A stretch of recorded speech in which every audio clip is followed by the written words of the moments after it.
Wow, it's a big boy, and it's supposed to be a 160 scale, but it's bigger than 160. This thing is a vintage Gundam Mark II. Awesome, and it's amazing. It's big, it's chunky, and well, the owner wants it updated in the usual Gunpla style. So I talked to the guy, and then we'll be doing a Mark II Titans color because he already has one on commission that's his origin, this one in the red, white, and blue scheme. So I told him that anime lore accurate will do one in the Titans dark blue color. So I did one before, and then it's a metallic color. So look at that, that's awesome. Let me see, I believe I have a Mark II shield somewhere here from the Perfect Grade one, so we can compare it. So here is the Mark II Perfect Grade. This is the vintage Mark II. So looking at it, this is this is not 160. This is something closer to maybe a 148 scale. So this thing like actually pair well with a mega size RX-178, because they look to be pretty much the same height, or maybe it's a little bit smaller. Let's try to get the measurements from Google to see how big the RX-178 is. I think it's 375 millimeters. So let's take a measuring tape and see how big it is. Okay, Google says that it's 36.75 centimeters. Oh, 40. Wow, that looks about right. So the Mark II is slightly taller than the RX-78, so it's about 40 centimeters. So the RX-78 is about here. Yeah. This not 160. This is a 148 scale. Still, it's amazing, and it's chunky, and I like it. It's lovely though. So we'll take it apart, and then we'll disassemble it.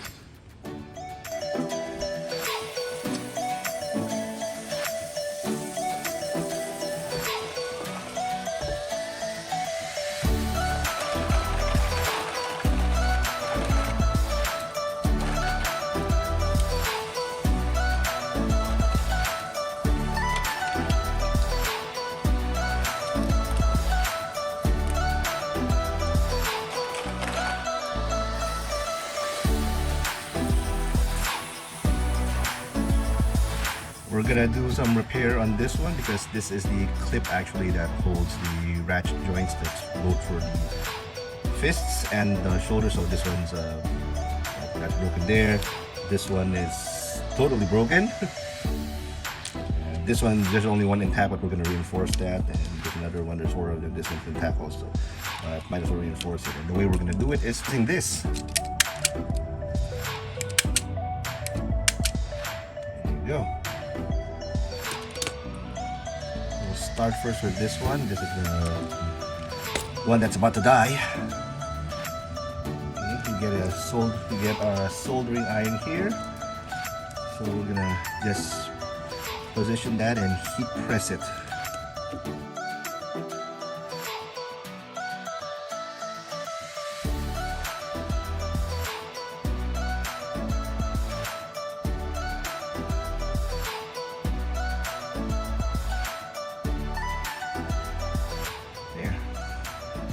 The other side as well.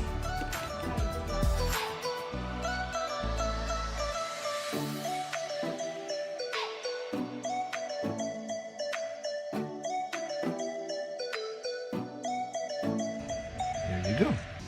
We'll do the rest, we'll do the other. So this is as tight as it'll get. It's basically a mechanical connection right there. We'll just reinforce all of it here because this one's about to break also. So might as well reinforce that.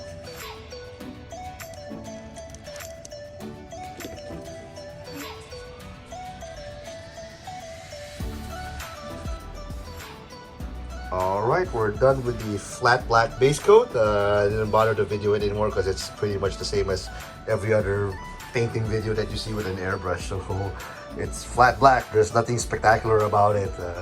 But here we have a picture of this one. Then we'll be putting the metallic blue over it, so it'll give us a nice flat satin metallic blue, which is basically what we're going after. Just to show you guys what we want to do is we will go on over to so we're going over to Facebook. Then what we'll do is we'll type a Hajime Mark II Gundam. I built this thing years ago and I really like the color scheme. No, not that one, that's the one. There. We'll basically be following this color scheme right here. So it'll be blue here, the shins will be gunmetal, blue, gunmetal, the skirt and everything here will be gunmetal. But I will make one change. This center where the cockpit is, I will make it actually blue instead of gunmetal because the chest is amazingly big. But basically this is what the color scheme will be. This is what our shield color scheme will be also. And yeah, there's the beam rifle right there. This is what we're aiming for, and this is what we've communicated to the customer, and we kind of agree that this is pretty nice and this is what he wants. Alright, we'll be spraying it with a blue metallic color, basically this one. So, metallic on flat matte surfaces will come out as a satinish color. It will never be completely gloss because of the matte surface. Even if we throw in lots and lots of gloss clear coat, it's gonna end up pretty much a satin color, which is what we kind of like. So let's get to it.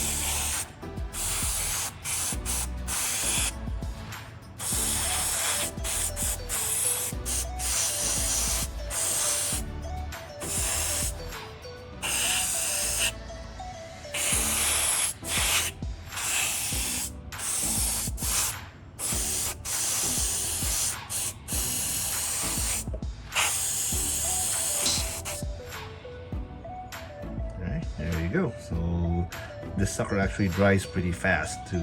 Give it about 10 minutes, it's dry. Anything that actually gets sprayed over flat black or flat gray pretty much is a short drying time. Gloss actually dries a bit longer compared to this one.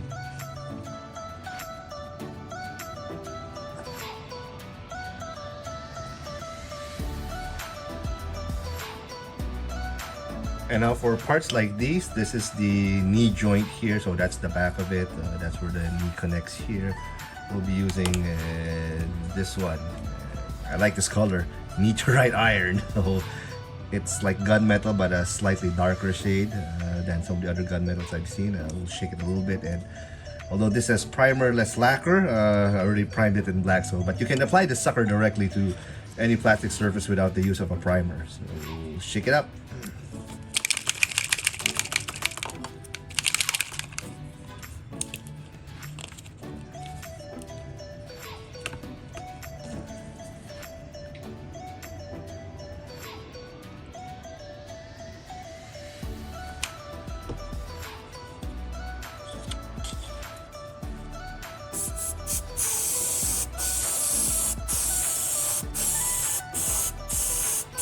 Smells good too. Smells like candy.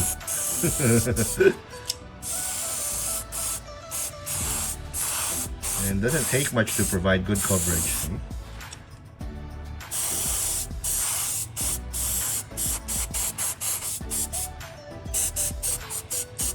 Ooh, I forget to remove this mold mark here. Well, but this primerless lacquer, I can just wait for it to dry, file it again, then go over it with this one without priming again. So that's the nice time-saving part of this thing. If you make a mistake, it's easy to go back and correct it. So that's what it is. We'll also do the rest of the parts, like the soles of the feet. We will do it also in this color. Let's do that now. I've never really understood why robots would have red feet or yellow feet or blue feet.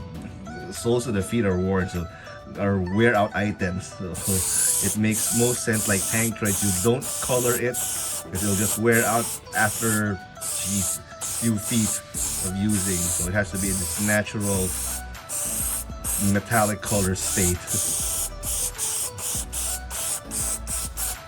And I do all of my Gundams with the feet in this one, this natural color, because again, realistically, it's kind of stupid to have it colored. It's not a rubber shoe, and it's not something that you really see.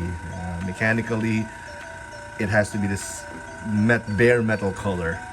So again, here's that part where I forgot to sand out the mold line, so I did it here. I sanded it, and then it's flush now. And again, we don't need to reprimer. We just go ahead and spray it.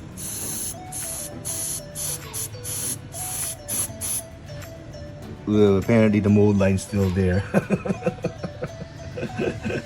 Let's try a little bit on these other things, which I sanded it out also. Okay, I did a better job of sanding this now, so there's no more mold line there. So we're gonna go over that one again. The rest of this continues as is, so we'll just spray it on.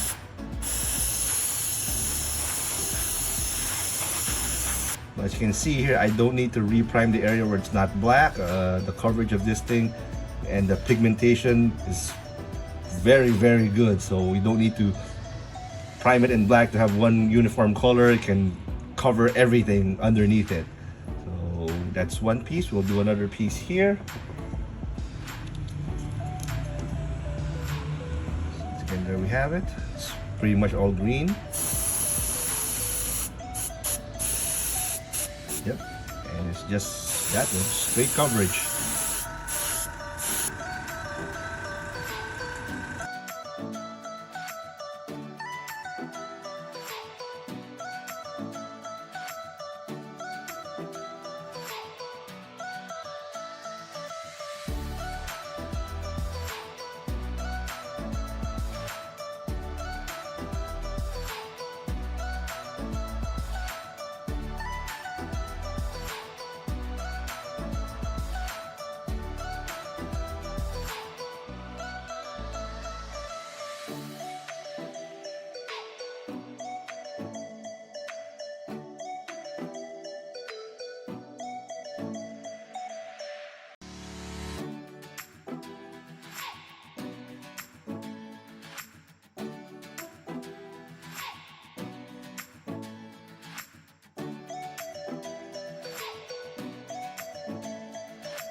Alright, the big boy is pretty much done. So while I was doing the chest, then I just decided to do the arms and everything. It's basically just the reverse of removal. So it's a pretty rigid thing, but it does ratchet. It does bend. There you go. And yeah, it bends like that too. The arms can go up like so. Twist, biceps here. I'm still doing detailings on the I think it's called the forearm. So letting that dry. This headpiece, you can't really paint this because it's a soft plastic, although this would have been nice to be red. We have here the slots for the backpack, and these are the rubber power hoses at the back. Yeah, we're pretty much 75% of the way done there. Well, apparently it comes with removable beam saber thingies, although there's no beam saber attachment. I'm sure we can, maybe perhaps we can attach a beam saber to this. Let's take out the hand so you can hold it. Alright, the hand, so should be, there is a slot, so I'm not sure if can sort of hold it. Yeah, can sort of hold it without falling out. So I might just drill a hole here and give the guy free beam sabers because I have a lot of it. Interestingly, the beam sabers for the 148 unicorn are the same size as the 161. So hey, it's variable length. Let's see what happens. So I will remove these. Let's remove this again. Take it out. We'll get rid of the seam lines here. So that's kind of unsightly. We'll just sand that off, and we'll paint this in metallic blue also.